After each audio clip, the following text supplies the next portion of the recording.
مفتی صاحب آپ کی بارگاہ میں میرا یہ سوال ہے، اگر کوئی چیز قسطوں پر خریدی جائے اور وقت کی مدت سے پہلے اس کی رقم ادا کر دی جائے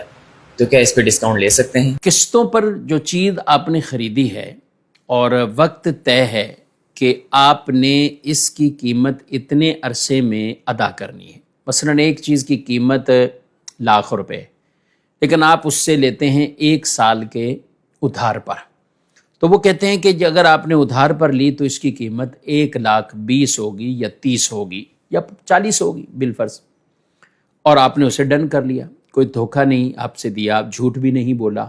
اور آپ نے وہ چیز ڈن کر دی سودا، اس میں کوئی ناجائز شرط بھی اگر نہیں ہے، جرمانہ نہیں لیا جائے گا یا دیگر اور کوئی ناجائز شرط عقد فاسد یا انشورنس وغیرہ نہیں، تو یہ عمل تو جائز ہے کہ آپ قسطوں پر خرید و فروخت ان شرائط کے ساتھ کر سکتے ہیں کہ جب اس میں کوئی ناجائز چیز نہیں، کیونکہ اس نے 2 قیمتیں آپ کے سامنے رکھ دیں، نقد لیں گے تو اتنے میں، ادھار لیں گے تو اتنے میں۔ اب پیچھے آپ نے کہا کہ اگر ہم 1 سال کی مدت طے ہوئی ہے تو اب 1 سال سے پہلے 8 مہینے میں آپ پوری رقم لوٹا رہے ہیں، پیچھے کی جو 4 قسطیں وہ بھی پہلے دے رہے ہیں، تو کیا اس سے ڈسکاؤنٹ لیا جا سکتا ہے؟ تو بالکل ڈسکاؤنٹ لیا جا سکتا ہے، بلکہ اس دکاندار پر لازم ہوگا کہ وہ 4 مہینے کی جو مدت ہے اس کے عوض میں جو قسطیں اضافی آ رہی تھی تو وہ ساری کی ساری مائنس کرے،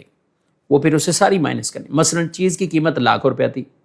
اب انہوں نے آپ سے 1 سال کی مدت کے لیے، ہم مثال کے طور پہ بیان کریں تو 12,000 اوپر لیے تھے آپ سے کہ 1 سال ادھار پہ آپ نے ان سے چیز خریدی، اب 8ویں مہینے آپ رقم کلیئر کر رہے ہیں تو اب انہیں 1,08,000 تک تو رقم وہ لے سکتے ہیں، لیکن 1,12,000 نہیں لے سکتے، کیونکہ اب آپ نے وہ جو مدت طے ہوئی سی اس مدت سے پہلے ہی اس کی چیز کو واپس کر رہے ہیں، تو آپ یعنی اس کے اماؤنٹ کو، وہ دین تھا، وہ قرض تھا، وہ آپ نے اسے لوٹا رہے ہیں، اسے دے رہے ہیں آپ، تو اب اوپر کا وہ ڈسکاؤنٹ آپ کو دے گا، یہ اس پر دینا لازم ہے، اور اوپر کی وہ پوری رقم وہ لینا اس کے لیے جائز نہیں ہے۔